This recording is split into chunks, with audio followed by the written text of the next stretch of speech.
Hello again, my name is Michael Denoyer, and it is the 11th of November 2020.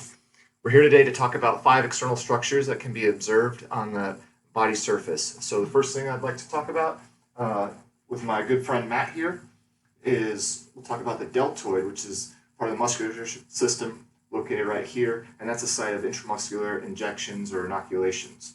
All right. Second location we'll talk about is the brachial artery, which is part of the circulatory system, located right here, just between the humerus and the biceps brachii.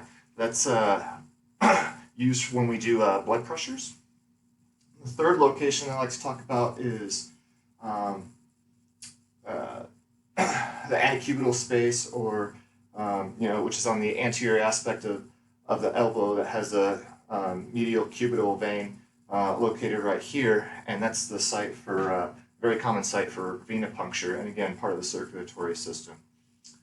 Let's see, the fourth site I like to talk about is the cricothyroid membrane, which is located just below his Adam's apple. So between the cricoid cartilage and the thyroid, you have this little groove or dip in there, which is the cricothyroid membrane. That's part of the respiratory system, and that's used in emergency circumstances to perform a cricotomy.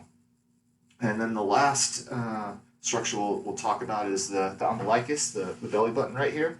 This is used when we want to do the Heimlich maneuver, so that's a good landmark to find your fingers. Then you come from behind and you make a fist width, and then you kind of do a J motion as far as that goes. So those are the 5 structures of the anatomical surface that can be pretty easily identified, and what they do and why they're applicable. So the importance of surface anatomy is, again, to help distinguish and treat medical conditions without using diagnostic procedures.